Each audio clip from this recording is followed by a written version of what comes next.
विद्यार्थी मित्रांनो नमस्कार. दिनांक आहे 7 ऑगस्ट 2025.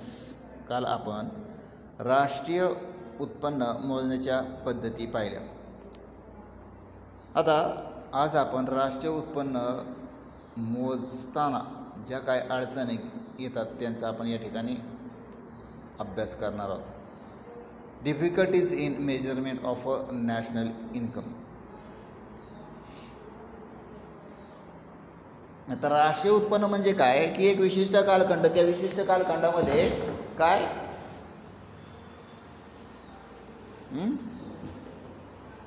विशिष्ट कालखंडात देशात तयार केलेल्या वस्तू व सेवांचे दुहेरी मापन न करता केलेले मोजमाप म्हणजे काय राष्ट्रीय उत्पन्न आपण त्याला असं म्हणतो.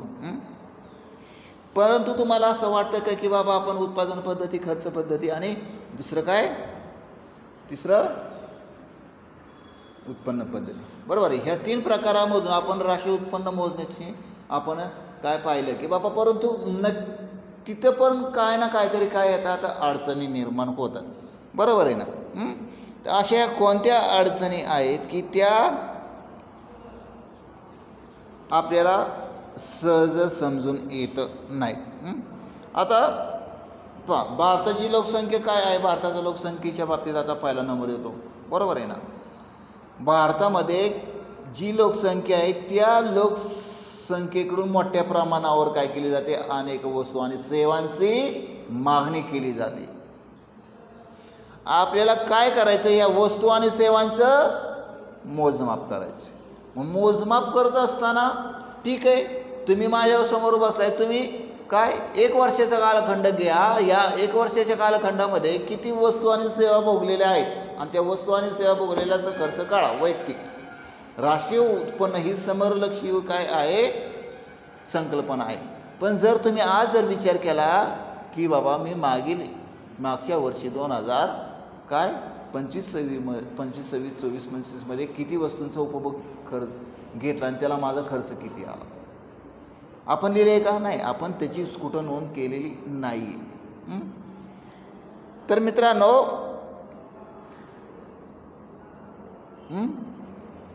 असे जे काय व्यवहार आहे ते आपल्याकडून या लोकांकडून केले जातात, त्याची कुठंच नोंद नसते.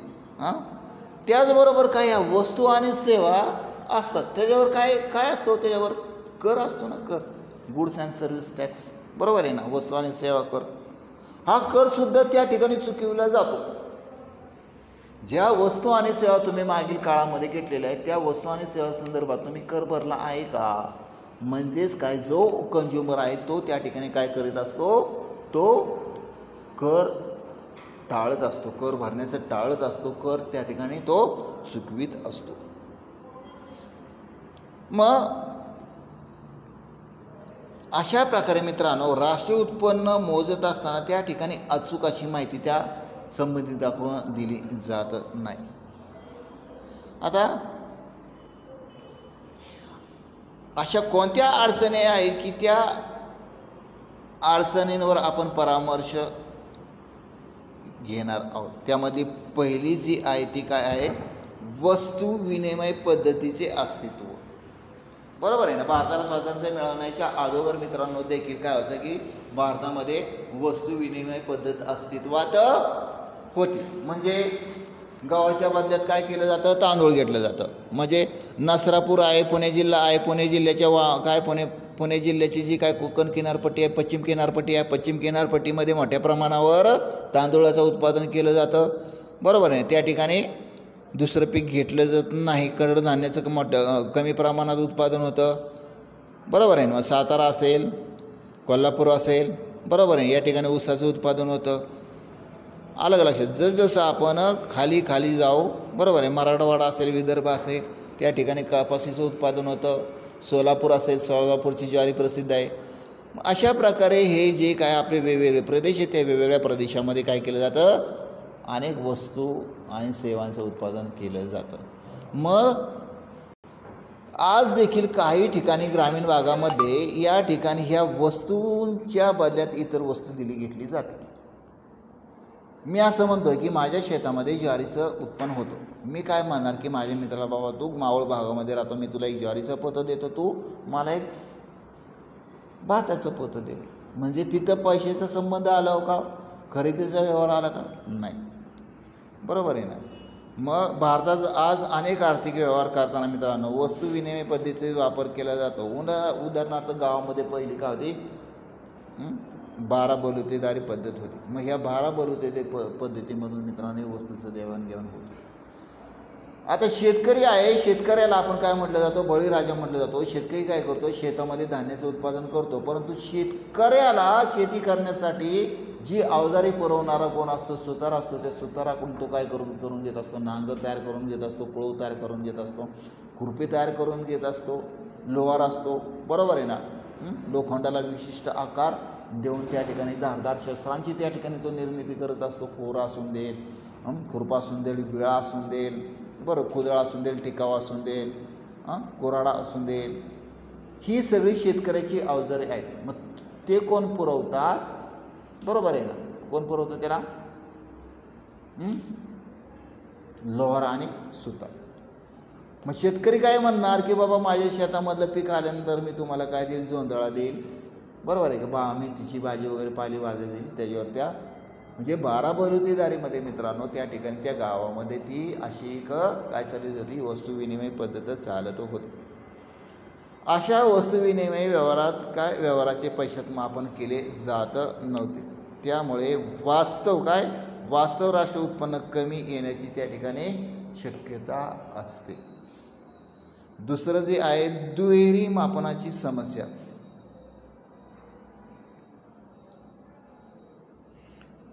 आता पहा की राष्ट्रीय उत्पन्नाचं जर आपण कन्सेप्ट पाहिली की देशात उपलब्ध होणारे सर्वच वस्तू आणि सेवांचे अंतिम मूल्य त्या ठिकाणी आपल्याला तिथं लक्षात घेतलं पाहिजे. बरोबर आहे. परंतु अर्थव्यवस्था अशा अनेक वस्तू असतात की ज्यांची 2 किंवा त्यापेक्षा जास्त वेळा मोजमाप होण्याची शक्यता असते. उदाहरणार्थ शेतकरी. बरोबर आहे ना. शेतकरी काय करतो? शेतकरी मराठवाडा विदर्भ या ठिकाणी कपाशीचं मोठ्या प्रमाणावर उत्पादन होतो. शेतकरी तो काय करतो? तो कापूस कोणाला देतो? व्यापाऱ्याला देतो. बरोबर आहे ना. आता तो व्यापारी कुणाला देणार? कापड गिरणीवाल्याला देणार. बरोबर आहे ना. आता गिरणीवाला कापड तयार करून कुणाला देणार? ग्राहकांना विकतो. म्हणजे शेतकरी, व्यापारी, गिरणी मालक अशी 3 ठिकाणी कापूस विकला गेल्यामुळे त्याचे 2-3 वेळा मूल्य विचारात घेतले जाते. त्यामुळे राष्ट्रीय उत्पन्नात प्रचंड वाढ दिसून आपल्याला येते. अशा अनेक वस्तू आहेत. कापूस एक उदाहरण झालं की त्याची तिथं काय 1 नाही 2 नाही 3 वेळा काय होते त्या ठिकाणी मोजमाप केलं जातं. समजलं? दुहेरी मापनाची समस्या आहे. ऊस आहे. ऊसाच्या बाबतीत ऊस कुठं जाणार? साखर कारखान्यामध्ये जाणार. साखर कारखान्यामधलं साखर कुठं जाणार? जो होलसेल असतो तो होलसेलला जाणार. होलसेलवाला कुठं देणार? किरकोळ व्यापाऱ्याला देणार. किरकोळ व्यापारी काय करणार? जे किराणावाल्याचे दुकान आहे त्यांना देणार. बरोबर आहे ना. म्हणजेच काय की अशा अनेक वस्तू आणि सेवा आहेत की त्याचं काय होतं? दुहेरी काय होतं जातं? दुहेरी तिहेरी काय होतं? मोजमाप केलं जातं. आता भारतामध्ये जे काय संघटित क्षेत्र आहे ते खूप आहेत, मोठ्या प्रमाणामध्ये आहेत. भारतात अनेक लघु कुटीर अतिलहान उद्योग काय आहेत? संघटित क्षेत्राकडून काय आहेत? क्षेत्राकडूनच चालवले जातात. आता संघटित क्षेत्रात चालणाऱ्या उद्योग व्यवसायाच्या उत्पन्नाची नोंदणी करणे शक्य असते. बरोबर आहे. परंतु असंघटित क्षेत्रात चालवले जाणारे उद्योग हे कसे असतात? लहान मोठे उद्योग असतात. स्वतः आपल्या व्यवसायाची या उत्पन्नाची नोंद त्या ठिकाणी ठेवतात का? नाही ठेवत. बरोबर आहे. शिवाय त्यांनी निर्माण केलेल्या एकूण उत्पादनापैकी फार मोठा भाग हा काय ते स्वतःच्या उपभोगासाठी वापरतात. उदाहरणार्थ शेतकरी असेल, लघु उद्योग, कुटीर उद्योग असेल यांनी उत्पादन केलेला माल स्वतःच्या उपभोगासाठी देखील वापरतात. म्हणून असंघटित क्षेत्रातील राष्ट्रीय उत्पन्नाचे मापन करणे अडचणीचे असते. आपण राहतोय नसरापूरमध्ये. नसरापूरच्या महाविद्यालयाच्या आसपास अनेक गावे, वाड्या, वस्त्या आहेत. या वाड्या वस्त्यांमध्ये अनेक लघु उद्योग आहेत, अनेक कुटीर उद्योग आहेत. शेतकरी शेती करतात. तांदळाचं उत्पादन शेतकरी आपल्या वर्षाचा जर आपलं काय वर्षाचा बरोबर आहे ना, वर्षाचा जर आपला तांदूळ आपल्याला किती काय खाण्यासाठी लागणार आहे 100 पोती झाली तर त्यातली काय 20 पोती स्वतःकडे ठेवतो आणि बाकीची 80 पोती तो काय करतो विकून टाकतो. 80 पोत्याचं मोजमाप होऊ शकतो राशी उत्पन्नामध्ये, पण 20 पोत्याचं नाही ना होत, तो त्याची नोंद ठेवत नाही. आलं का लक्षात? तर अशा प्रकारे मित्रांनो आता कुटीर उद्योग म्हणजे काय हो? कुटीर उद्योग म्हणजे असा एक उद्योग की जो कुटुंबातील सदस्यांकडून चालविला जातो. माळेगावला जाताना डाव्या आणि उजव्या बाजूला कुंभाराची काय तर चांगल्या शिल्पाकृती बनवलेल्या आहेत. बरोबर आहे, माती भाजून बनवलेल्या आहेत. छानपैकी किरसुनी बनवणारा हा काय कुटीर उद्योग आहे. छानपैकी बांबूच्या झाडापासून बनवलेल्या टोपल्या, बरोबर आहे ना. अजून काय कुंडे असतील, हे सुद्धा त्या ठिकाणी काय तर उपलब्ध आहेत. आणि हे सर्व गोष्टी कशामध्ये उपलब्ध होतात, कशामध्ये समाविष्ट होतात, कुटीर उद्योगामध्ये समाविष्ट होतात. तर राशी उत्पन्न मोजत असताना या ज्या काय जी काही क्षेत्रे आहेत, बरोबर आहे, कुटीर उद्योग असतील, लघु उद्योग असतील, तर ती काही संघटित आहेत, असंघटित. त्यामुळं राशी उत्पन्नाच्या मोजमापामध्ये ते काय जातात, बाजूला पडतात, त्यांची गणना तिथं होत नाही. तर अजून काही समस्या आहेत त्या आपण पुढील तासाला पाहूया. याची लिंक तुम्हाला मी व्हॉट्सअपला पाठवेन. ओके.